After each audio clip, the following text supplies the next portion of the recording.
classic Maya torn off those markers. They didn't like it, so they get rid of it. The two at the top, archaeology has photographed of those, but the five at the bottom, no. Those were destroyed by the terminal classic Maya.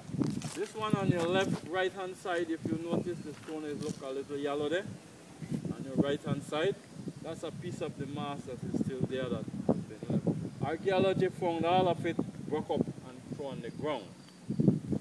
Up there. Now that down there is a well. I mean not a well. It's a tomb.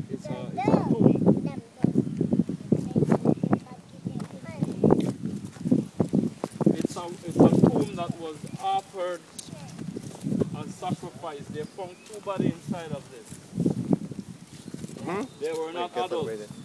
They were either teenagers or children. It was 6 to 8 feet deep. Those bodies now they have taken it out and they're doing studies for those to see what age they had, whether it was two male or a male and a female. Archaeology is doing the study for that.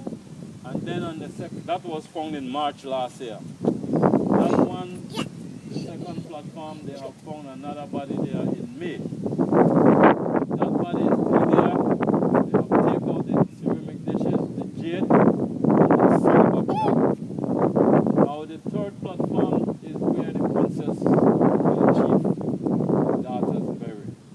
Her name was Sazil. That's the girl that Gonzalo Guerrero married to 1511. A European, 13 of them running away from Spain. By the time they get around Jamaica, they got shipwrecked. Some died from hunger. So when they reach out here, it was just 8 of them. Gonzalo Guerrero begged for his life, the Roman Catholic priest, but 6 didn't say nothing, so the priest killed those 6, offered them another sacrifice for their belly. Because the history said they killed the 6, they roast them, and they had a feast, meaning that they eat them. When Gonzalo Guerrero reached up here, he saw Nash and Kandata standing up there, and the history said the girl was pretty. Not only in face, but she built. It didn't say that for fat, right? But I used that as an example because it said the girl were not fat and they were not thin. So she were right in the middle, so I prefer use a Coke bottle design. That was the shape of the girl. And Gonzalo Guerrero fell in love with the young lady, and the chief told him, that's my daughter, if you want to marry her, you will have to change your looks. So Gonzalo decided he will do whatever it costs him to get his desire. So he had to take off his shirt, tattoo up his body, cover his ears, his nose, paint his face, and put feathers where feathers go. So within a couple hours, Gonzalo Guerrero looked like an adopted Maya. He was sore for sure, for days, but he get his desire. So the chief was the priest at the same time. So he married them on that second platform. And something historical happened because of that. It takes 2 different cultures to bring one culture. And that's where the mestizos people started. They had 3 children, 1 boy and 2 girls. The Mexicans said it was over there, which is not true. It is here, literally, happened. So everybody that you see in Corozal, San Pedro, Arinjoa, Cayo, Picaca, they are mestizos, half-breed Maya. So the Maya didn't went nowhere. The whole head died out naturally just as how anybody else died.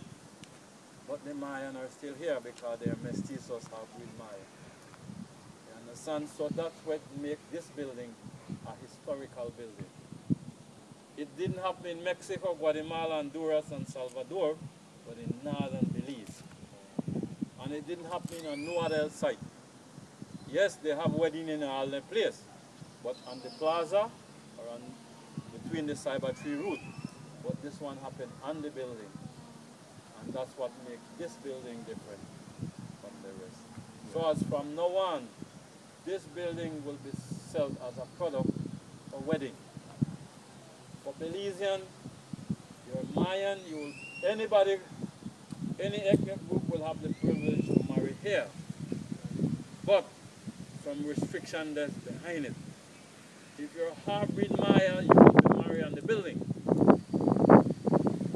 If you're not, then you will be married down and only use it as a background. You're not allowed to marry there because it's not your culture. Yeah. You understand? Okay. So January 1st we had one here with 2 American, but the girl dressed up there, and this is where on this grass he met the groom. He couldn't.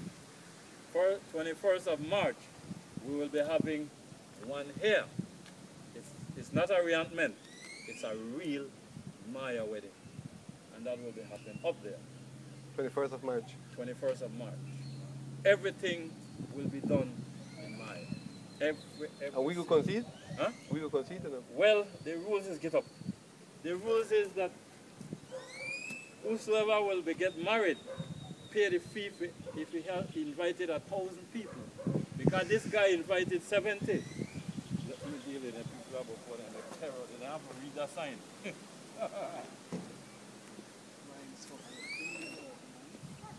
And that was part of the tour guide.